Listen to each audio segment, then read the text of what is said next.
On November 13, 1942, at 00:03 hours in Iron Bottom Sound off Guadalcanal, Captain Tamichihara gripped the bridge rail of destroyer Amatsuke's as searchlight beams sliced through tropical darkness.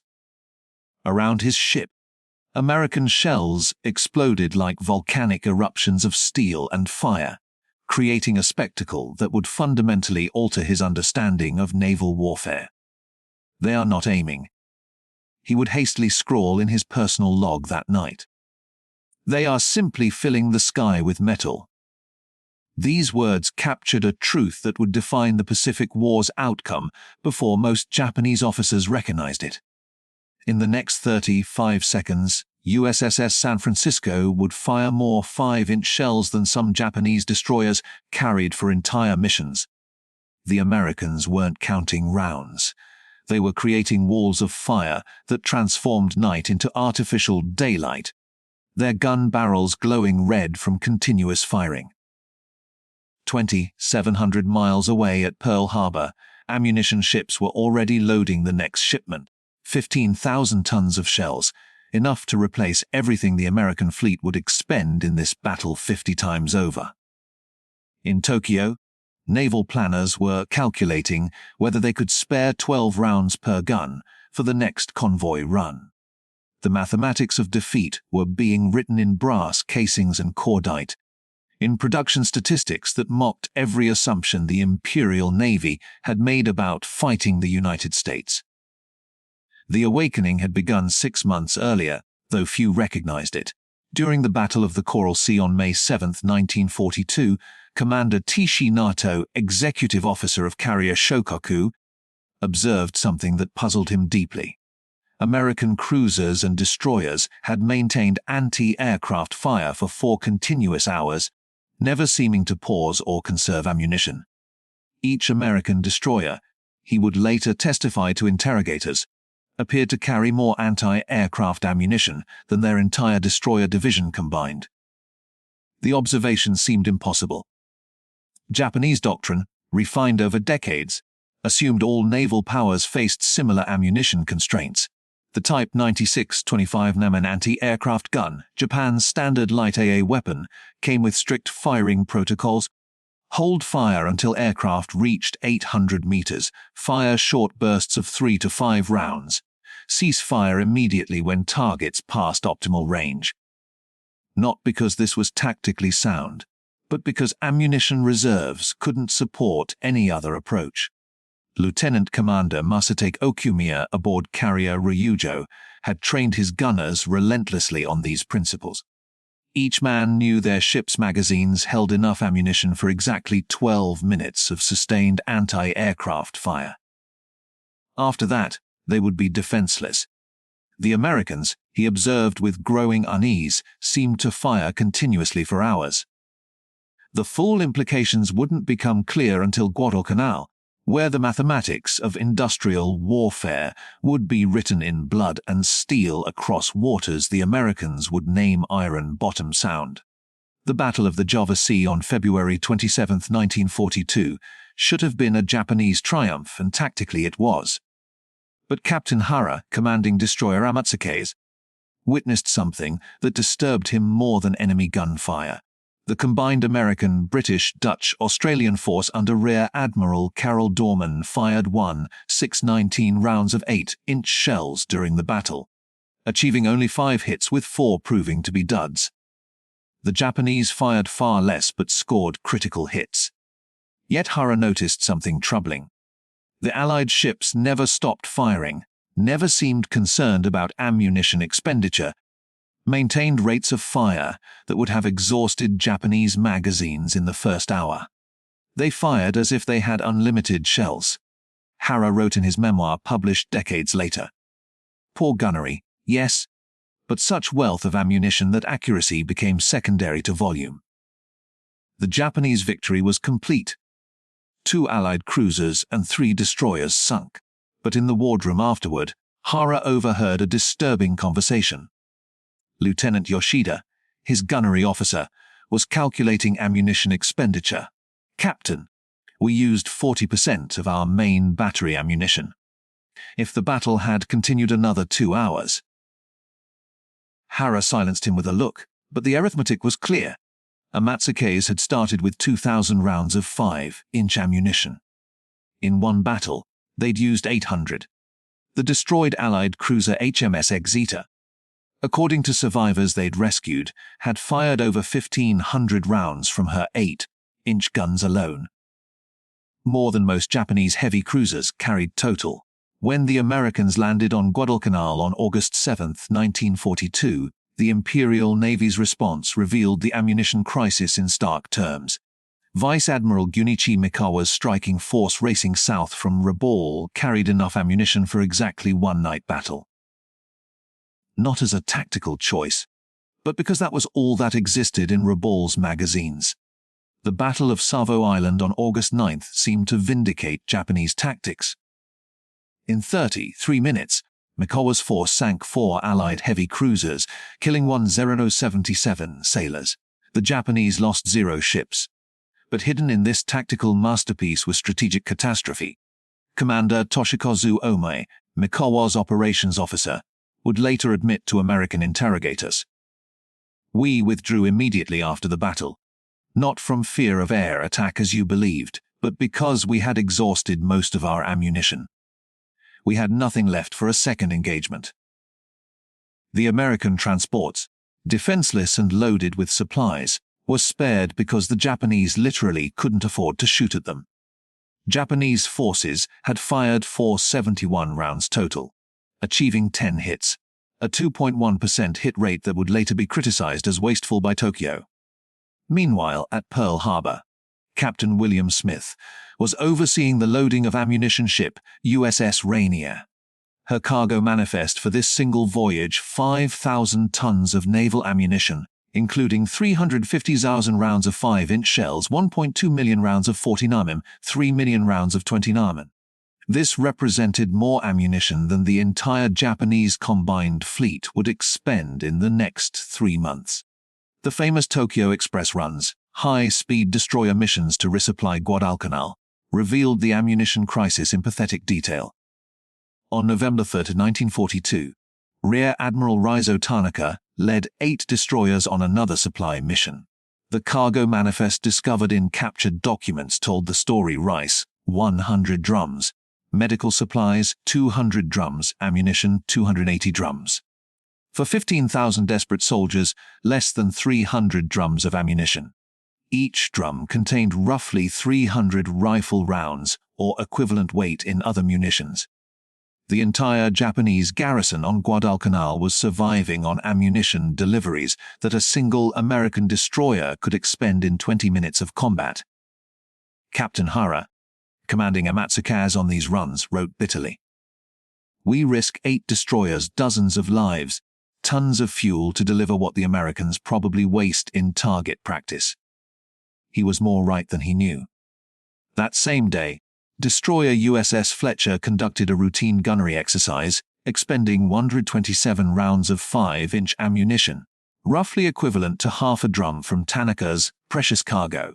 The numbers were staggering, incomprehensible to Japanese planners who had calculated the war based on their own production capabilities. Naval Ammunition Depot Hastings, Nebraska came online in March 1943. Built on 48,000 acres of prairie with 200 buildings and 27 miles of railroad track, it employed 1,000 workers at peak production. This single facility produced 40% of the U.S. Navy's ammunition during the war.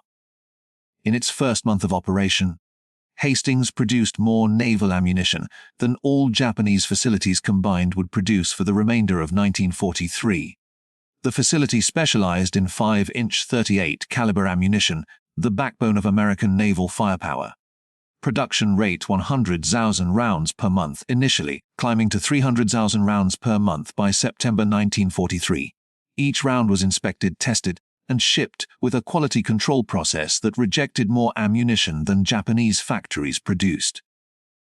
Meanwhile, in Japan, the Kure Naval Arsenal, the nation's premier ammunition facility, struggled to produce 10,000 shells of all calibers monthly. The Toyokawa Naval Arsenal, expanded at enormous cost in 1940, achieved peak production of 35,000 machine guns and 4.5 million rounds monthly, but only by employing 56,400 workers, including 6,000 conscripted school children aged 12 to 16 working in dangerous conditions. The Battle of the Philippine Sea on June 19, 1944, would provide the most dramatic demonstration of ammunition disparity in the entire war. Vice Admiral Gisaburo Ozawa had assembled 9 carriers with 473 aircraft for what Japan hoped would be the decisive battle. His opposite, Admiral Raymond Spronz, commanded 15 carriers with 956 aircraft. But more importantly, his task force carried something Ozawa couldn't imagine: virtually unlimited ammunition. Lieutenant Sadamu Takahashi, flying a Zero fighter from Carrier Taiho, survived being shot down and later described his approach to the American fleet. The sky turned black with explosions. Not aimed shots. A solid wall of fire. They weren't trying to hit us specifically. They were filling every cubic meter of air with steel.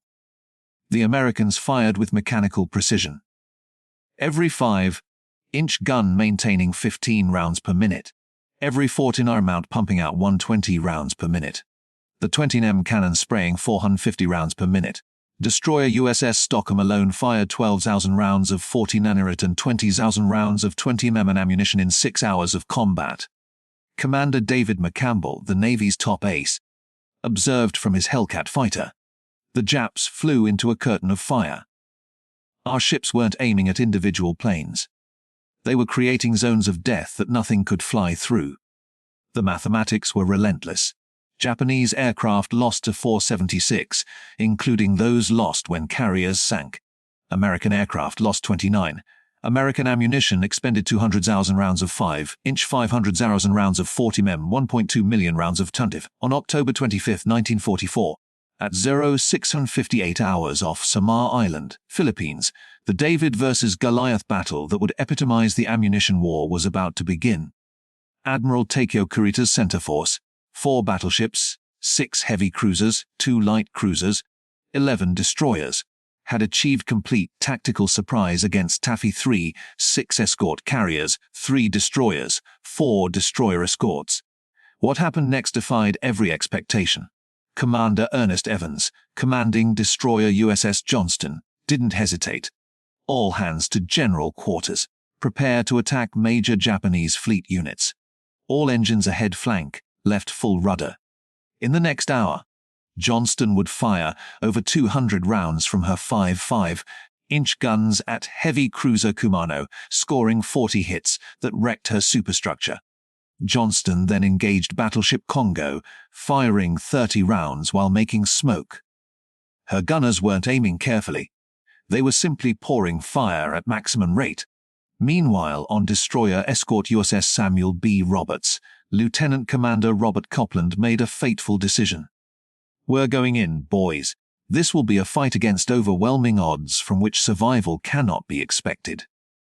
What Copeland didn't say was that his ship carried only 325 rounds per gun, 165 rounds total. In the next 35 minutes, Roberts would fire over 600 rounds from just one gun mount, nearly 40% of her entire magazine, at rates that caused her gun barrels to glow white-hot.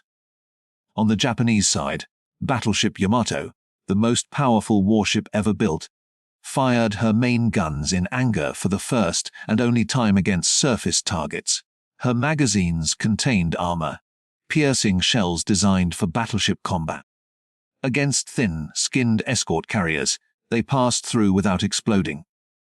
Admiral Matomugoki, commanding Battleship Division 1, wrote in his diary that night, "The enemy destroyers charged through their own smoke, firing continuously. Such expenditure of ammunition for such small ships. It defies calculation." The battle statistics tell the story. American ammunition expended, approximately 20,000 rounds of all calibers. Japanese ammunition expended approximately 3,000 rounds of all calibers. American ships lost 2 destroyers, 1 destroyer escort, 1 escort carrier. Japanese ships damaged by gunfire, 3 heavy cruisers severely damaged. Result: Japanese withdrawal despite overwhelming superiority. By late 1944, American ammunition production had reached levels that defied Japanese comprehension. The United States produced 47 billion rounds of small arms ammunition between 1941 and 1945, with 41.4 billion being rifle and pistol ammunition specifically. This was enough, as one general noted, for 10 shots at every person alive on Earth. Monthly production figures for November 1944 showed the staggering disparity. United States small arms ammunition 3.5 billion rounds, 5-inch shells 1.2 million 14mm rounds, 8 million 20mm rounds, 20 million. Japan all ammunition combined, approximately 15 million rounds for the entire month. The Crane Naval Ammunition Depot in Indiana alone covered 63,000 acres and employed 10,000 workers. Its storage capacity 2,000 individual magazines holding 400,000 tons of ammunition. To put this in perspective, the entire Imperial Japanese Navy's ammunition reserves in December 1941 totaled approximately 200,000 tons. The human dimension was equally telling. At Hastings, workers lived in specially built dormitories, ate in cafeterias serving 15,000 meals daily, and enjoyed recreational facilities including bowling alleys and movie theaters. At Toyokawa Naval Arsenal, 12-year-old Akiko Sato worked 12-hour shifts filling shell casings. In her post-war memoir, she wrote, "We were always hungry. They gave us one rice ball for lunch. We worked until we collapsed. Many of my schoolmates died in accidents. We produced maybe 100 shells daily in our section. The Americans probably fired that many in 1 second. The ammunition shortage created a vicious cycle that accelerated Japanese defeat. Training suffered catastrophically when every round had to be hoarded for combat." Lieutenant Commander Saburo Sakai, Japan's leading surviving ace, revealed the impact. New pilots in 1944 received 40 to 60 hours flight training. In 1941, we had 700 hours minimum. But worse was gunnery training. New pilots fired maybe 100 rounds in practice. Americans fired thousands. The contrast was stark. At Naval Air Station Pensacola, American pilots fired an average of 5,000 rounds during advanced fighter training. Practice ammunition was unlimited. Trainees who showed poor marksmanship simply fired more until they improved. For anti-aircraft gunners, the situation was worse. Japanese doctrine required holding fire until aircraft were within 800 meters, point-blank range for aircraft traveling 300 nf. Why? Because at longer ranges, hit probability dropped below 0.5%, making ammunition expenditure wasteful. American gunners trained differently. Seaman First Class Robert Scott, a 20mm gunner on USS New Jersey, recalled, "We fired at everything, sleeves towed by planes, balloons, floating targets. I probably fired 50,000 rounds in training. The first time I saw a Japanese plane, muscle memory took over. I didn't think about ammunition. I just filled the sky with lead where he needed to fly."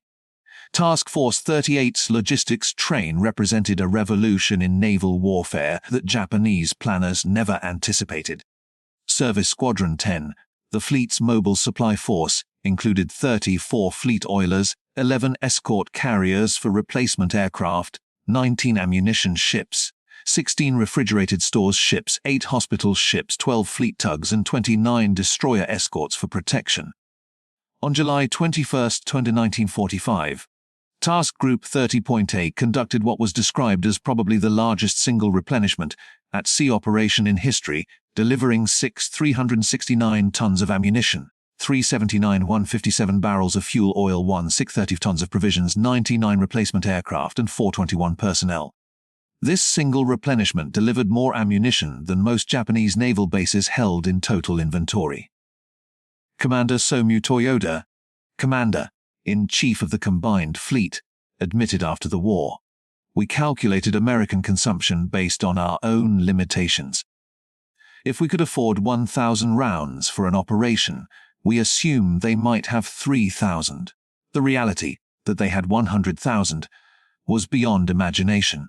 Operation 10, Go the suicide sortie of battleship Yamato on April 6, 1945, provided the war's most poignant demonstration of ammunition disparity. Yamato sailed with 170 rounds for her 9 18.1-inch guns, 130 rounds per gun, essentially a full load. Additionally, she carried 629 rounds for her 6.1-inch guns and 13 500 anti-aircraft rounds. This represented every suitable shell available in Japan. Captain Kosaku Aruga addressed his crew. "We sail with enough ammunition for one battle. There will be no resupply. Use every round wisely." On April 7, Yamato faced 386 American aircraft in waves. The first wave reported, "Target is throwing up tremendous AA fire." By the third wave, her fire noticeably decreased. By the fifth wave, target A fire sporadic. Ensign Misaru Yoshida, one of Yamato's few survivors, described the final moments. The 20mm guns fell silent first, no ammunition. Then the 127mm guns. Finally, even the main battery had nothing left. We were a 70,000-ton target, nothing more. Meanwhile, the American carriers launching these strikes had been replenished just 72 hours earlier.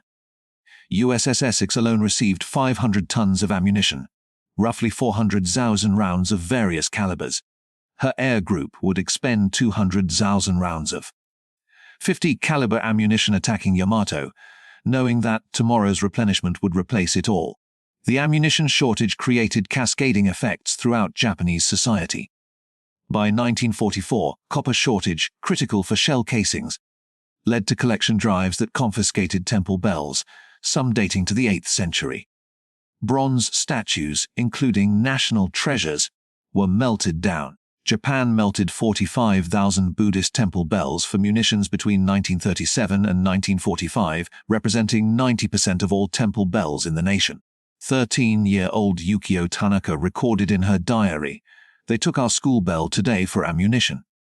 Teacher Yamamoto cried. He said the bell had rung for 200 years. How many shells will it make? How many seconds will those shells last in battle? The answer was heartbreaking. The typical temple bell, weighing 500 kilograms, yielded enough brass for approximately 2,000 small caliber shell casings. An American destroyer's 40mm mount could fire that many rounds in 16 minutes of combat. American tactics evolved to exploit their ammunition advantage, while Japanese tactics increasingly reflected desperate conservation. Admiral Willis Lee, the Navy's premier surface warfare tactician, developed the concept of area saturation for night battles. Rather than carefully aimed shots, American ships would fill entire zones with shells, making evasion impossible. At the Battle of Surigao Strait on October 25, 1944, Lee's doctrine reached its apex. Admiral Jesse Oldendorf's battle line fired 285 16-inch shells, 310 14-inch shells, and thousands of 8-inch and 6-inch rounds in just 18 minutes. The Japanese battleships Fuso and Yamashiro, sailing with reduced ammunition loads to conserve weight, managed to return less than 100 rounds total before being obliterated. Japanese tactics, conversely, became increasingly desperate. The special attack kamikaze units represented the logical endpoint of ammunition shortage. When conventional weapons become too precious to expend, the weapon becomes the human himself. Vice Admiral Takejiro Onishi, creator of the Kamikaze Corps, admitted privately, "We resort to body crashing because we lack the ammunition for conventional attack. One pilot, one plane replaces hundreds of shells we don't have." American codebreakers, reading Japanese naval messages, gained insights into the ammunition crisis that shaped strategic planning. A decoded message from December 1944 revealed combined fleet ammunition status: 16-inch, 15% of required minimum; 14-inch, 22% of required minimum; 8-inch, 18% of required minimum; 5-inch, 31% of required minimum; anti-aircraft, critical shortage, all calibers.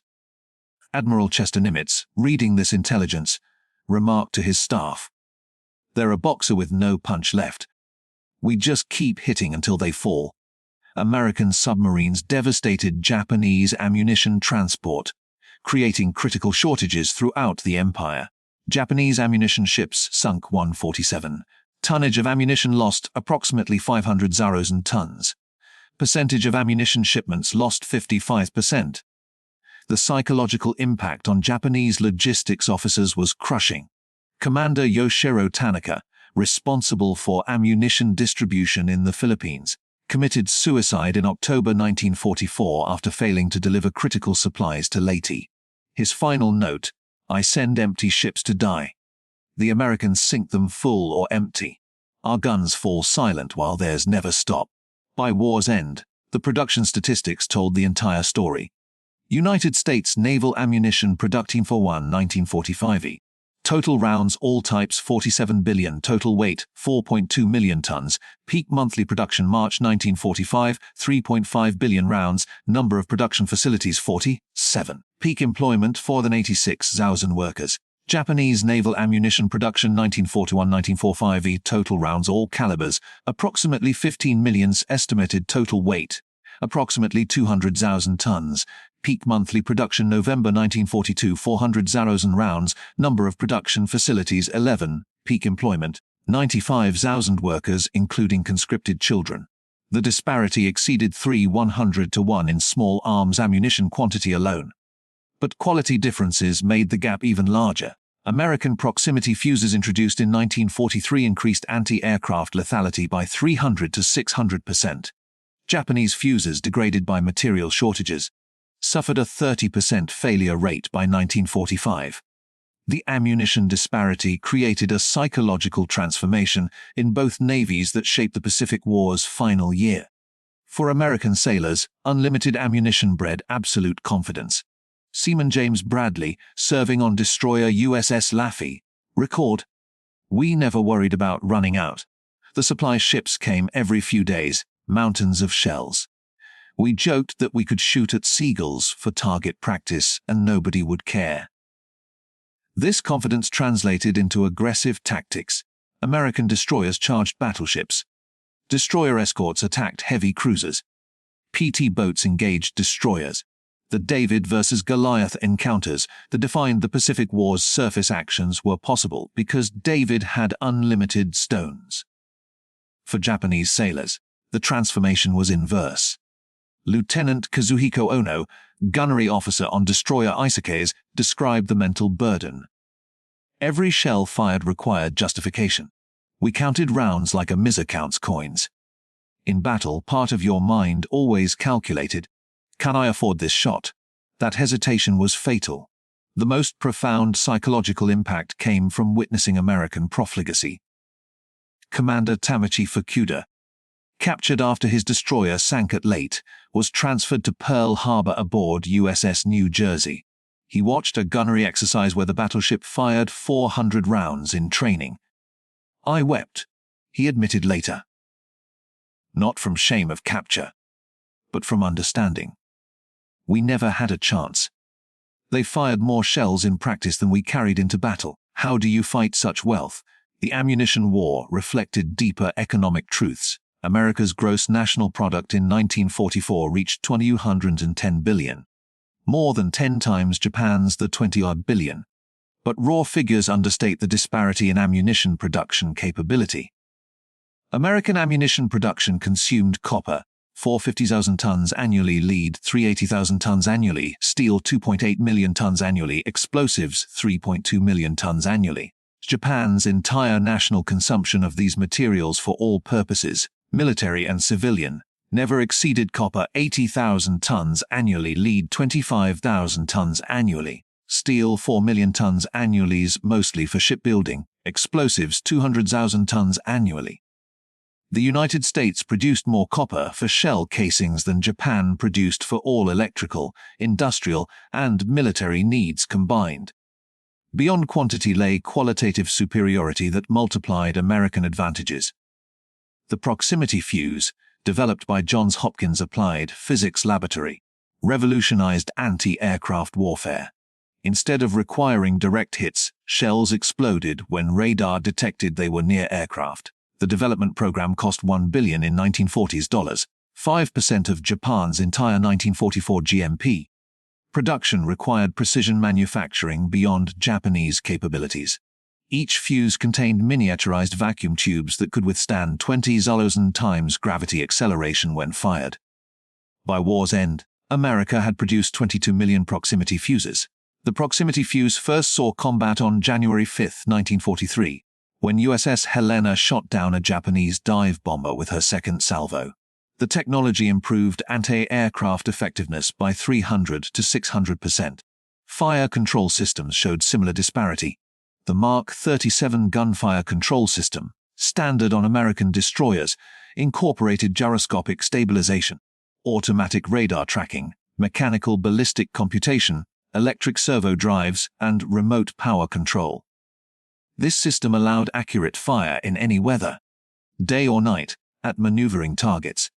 Cost per system $500,000, more than the entire annual ammunition budget for a Japanese destroyer squadron. Japanese fire control remained largely manual, dependent on optical rangefinders useless in poor visibility. Captain Toshiro Miura admitted, "We aimed by eye while they aimed by machine. We guessed while they calculated. Every American shell was directed by mathematics we couldn't match." The ammunition disparity produced remarkable survival statistics that defied conventional military wisdom.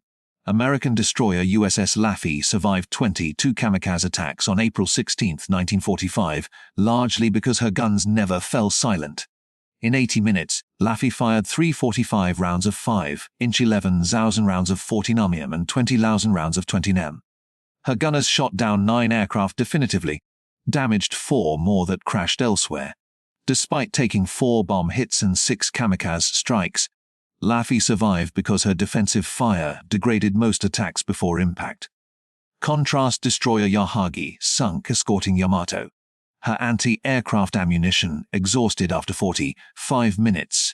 She could only maneuver helplessly as American aircraft attacked unopposed. 7 torpedo and 12 bomb hits later, she capsized. Captain Hara's observation that Americans fired without thinking while Japanese counted every round captured more than tactical difference. It revealed the war's fundamental nature. This was not conflict between comparable powers, temporarily advantaged or disadvantaged. This was industrial civilization crushing pre-industrial ambition. When Emperor Hirohito announced Japan's surrender on August 15, 1945, he spoke of a new and most cruel bomb. But privately, military leaders knew the atomic bomb merely abbreviated a defeat already certain. Admiral Somi Toyota, the Navy's final commander, admitted, "We could build ships without steel. We could fly planes without fuel. But we could not fight without ammunition. The Americans had infinite amounts. We had whatever we could salvage from our grandfathers' temples." In the ruins of Kure Naval Arsenal, workers found a final production report dated August 14, 1945. Daily production 73 shells, various calibers. Worker strength of 43, including 200 middle school students. Status critical shortage all materials. That same day, Hastings Naval Ammunition Depot reported. Daily production 45,000 shells, various calibers. Worker strength 5,800, status exceeding quota recommendation, reduced production due to anticipated war termination. The Pacific War's ammunition disparity teaches a lesson that transcends military history. Wars between industrial powers are not decided by courage, skill, or determination, though these matter, but by the capacity to transform raw materials into delivered destruction. Captain Hara survived to write his memoirs, unique among Japanese destroyer captains. His final assessment was stark. "We brought swords to a machine gun fight, then wondered why we lost. The Americans didn't defeat our Navy. Their factories did. Every shell they fired announced industrial supremacy we couldn't imagine, much less match. The brass casings littering the Pacific's floor tell this story, each one stamped with American ordnance marks. Each one representing industrial capacity that transformed warfare from art to arithmetic. The Americans could afford to fire without thinking because thinking was unnecessary when supply was infinite. Japan counted every round because each one was precious, irreplaceable, a fragment of national treasure transformed into instrument of war. But wars are not won by counting. They are won by those who can afford not to count, who can fill the sky with steel and the sea with fire, who can transform industrial might into delivered destruction without hesitation or limit. The Pacific War proved that industrial capacity, once mobilized, generates military power that no amount of tactical brilliance can overcome. American shells fell like rain because American factories produced like storms. Japanese shells were precious because Japanese factories produced like artisans. In the end, Captain Tamichihara's words stand as epitaph for an empire that challenged industrial mathematics with spiritual determination. The Americans used shells without thinking while we counted every round. In that difference lay not just tactical disadvantage, but strategic impossibility, not just military defeat, but civilizational reckoning with the arithmetic of modern war.